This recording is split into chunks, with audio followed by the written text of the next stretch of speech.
check, 1, 2. Go! Curious about real estate? Yes! Then you've come to the right place. Get the knowledge you need, get over the fear, and get started.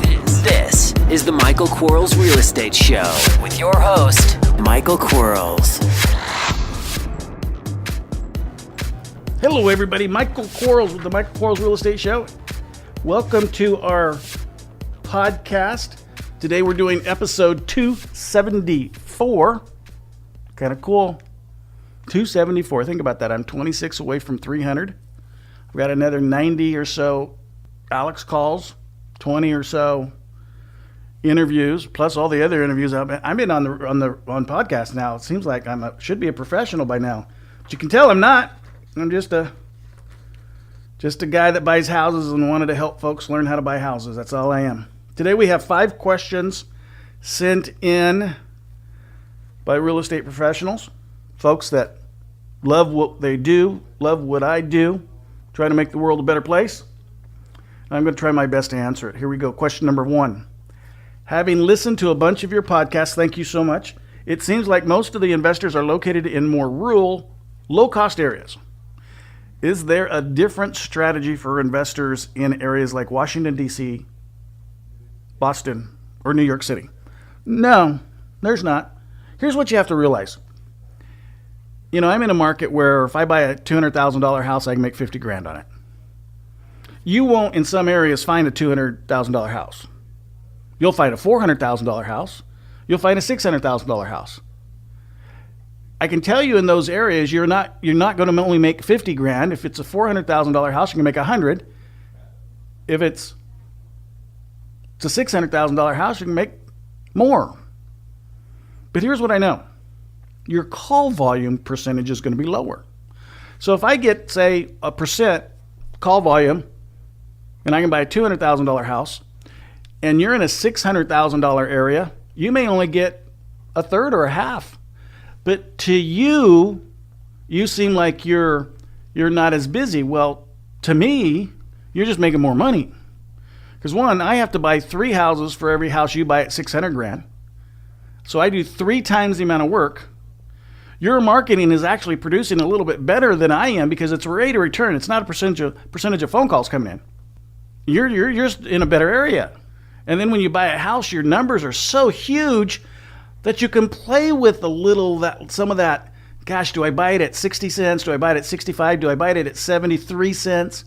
Because let's face it, if you're buying $1 million house and you can buy it at 73 cents for 730, and you can wholesale that deal, so you're putting it on the MLS, you're popping that puppy in 7 days or less, and you're making $270,000 minus your 8.25% costs, that's not a bad day. I can't do that in my $200,000 neighborhoods or less. I can't.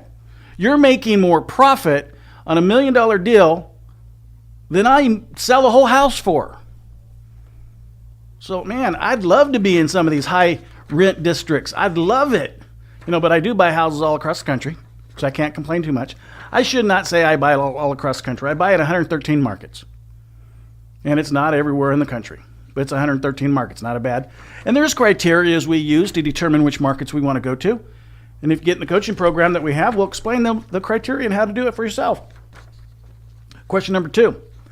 I have an appointment with a seller who contacted me because her realtor can't sell her house. Does the seller have to cancel the agreement with the realtor before entering into a contract with a wholesaler? Well, 2 things here. Stop being a wholesaler. Be a wholesaler. You'll make more money. Do the same amount of work. Because a wholesaler is implying that you're buying the deal. You're not selling the contract. So you're buying the house and then just reselling the house for a small, markup. Well, a wholesaler is buying the house, finding the deal, but we're just making all the money. So I'd rather be a wholesaler. Same amount of work, same amount. You're just leaving a bunch of money on the table. I think you might mean a signing, but that's different. Now, as far as realtors and agreements or agents and brokers and agreements, we got to be really conscientious that we hold to an ethical standard that maybe some other people don't adhere to. And just because somebody else, they'll cut an agent out of a deal or they'll do this or do that, doesn't mean we should. I had a seller one time. I was buying a house on a short. And the seller said, I'll sell you this house on a short. I'll do all the work. I just want you to give me $5,000 under the table. I said, really? Interesting. And then they go, well, it's like as another investor said they do that. I said, well, what you're telling me is you're willing to break the law, and you like doing business with people that are willing to break the law too. Go have some good fun and do that. I'm not going to do it. They looked at me like I was crazy. No, I'm not crazy. I'm ethical.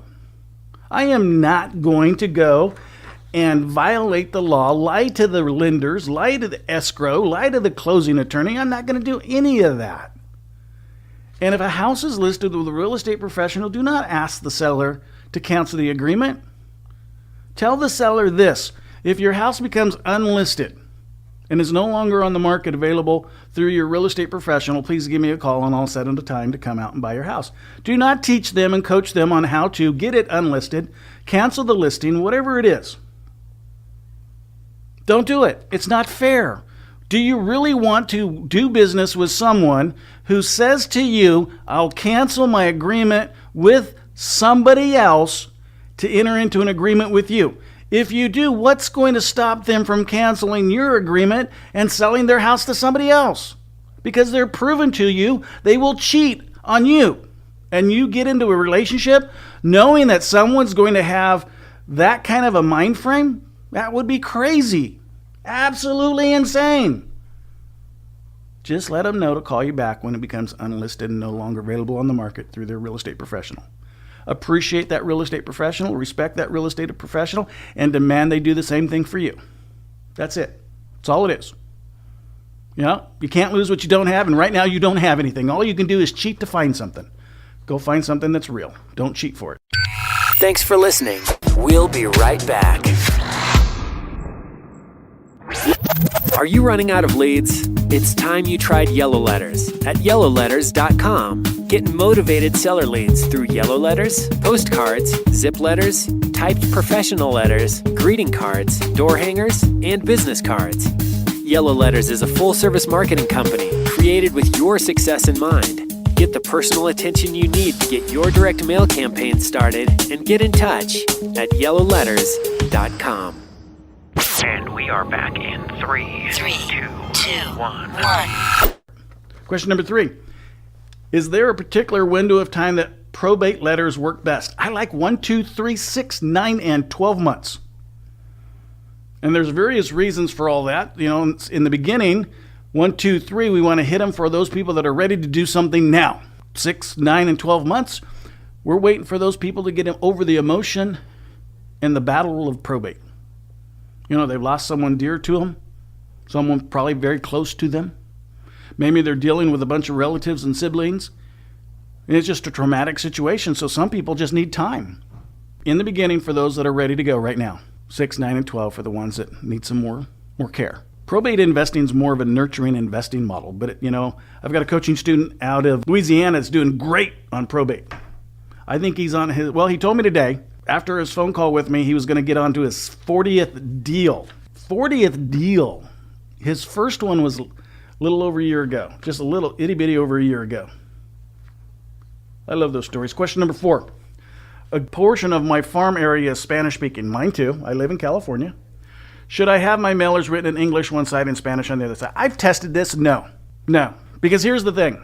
Most areas have a law that will state this. If you speak to somebody in a language, more than 50% of the time, that's a language other than what the agreements are written in, that you must have an interpreter, and that interpreter must sign an interpreter agreement.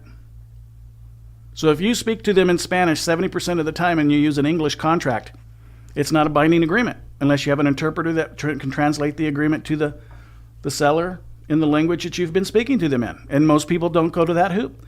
Besides that, most people in America either know someone close to them, or they themselves may struggle with English, but they still understand English. Now, I know this to be true because my beautiful wife is bilingual. Her family is from Spain. And her mom, I call mom, is from Spain. She's 84 years young, feisty little son of a gun, and she speaks Spanish. She's spoken Spanish her entire life. She and I can communicate as like two rocks talking. It's just not very good. But I also know she goes to the doctor, she gets her prescriptions, she does everything she needs to do, and it's all in English. Because my wife is sitting there translating for her. My uncle, who's he's 90 years old now, Catholic priest from Spain, speaks Spanish. They both live with me. They both can take care of business written in English because they have someone close to them who speaks Spanish. So it's not a stretch to say, hey, that's a real thing. That's normal. Yes, you're going to have a very small portion of the audience out there that may not have someone to interpret for them. That number is going to be so small, it's going to be insignificant, and you shouldn't market to it. Market on purpose. Question number 5. After the initial agreement is made at a negotiation, are there any other terms you've had success in negotiating? Absolutely. I mean, we always negotiate if we need to, if we find the responsibility to do so. Seller financing, sub-2 financing, all kinds of stuff. Lien discounts, voluntary and involuntary liens. It's all about negotiation. We teach that in the coaching program. Yeah, it's all about negotiation. You start off with a cash transaction, you get your prelim done, you get your BPOs done. The pre is going to tell you what the encumbrances are on the property, and if there's room in there to take something subject to. If it says it's free and clear and clean, gosh, the seller's been financing all along anyway for themselves. Why don't they just continue to finance it for me? And you just have that conversation. Tomorrow in one of the classes that we're going to do seller negotiation objection handlers. It's going to be fun. You just got to know this stuff. It's pretty simple. It wasn't simple before I knew it, so I know it's difficult. But once you learn it, it's pretty simple. So just learn how to do it. But yeah, cash contracts converted. Now, you can't convert them all. You shouldn't convert them all. Because if someone says to me, and I've bought their house 60 cents on the dollar cash, and I tried to renegotiate it, and they say I can't. We're needing the cash. That's fine. I'm not gonna do it. I'm just gonna close with cash.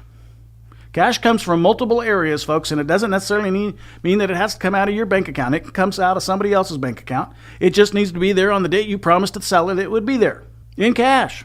So no big deal. Great questions, man. I'm fired up. I'm having fun. We are, that coaching program is so awesome. I love the fact that we're answering so many investors' phone calls for them, feeding them deals. I had a guy, fourth day into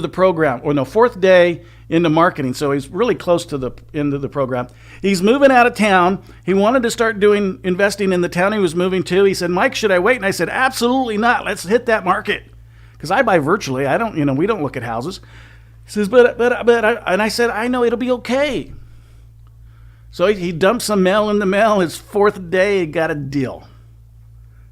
Not bad. 57%.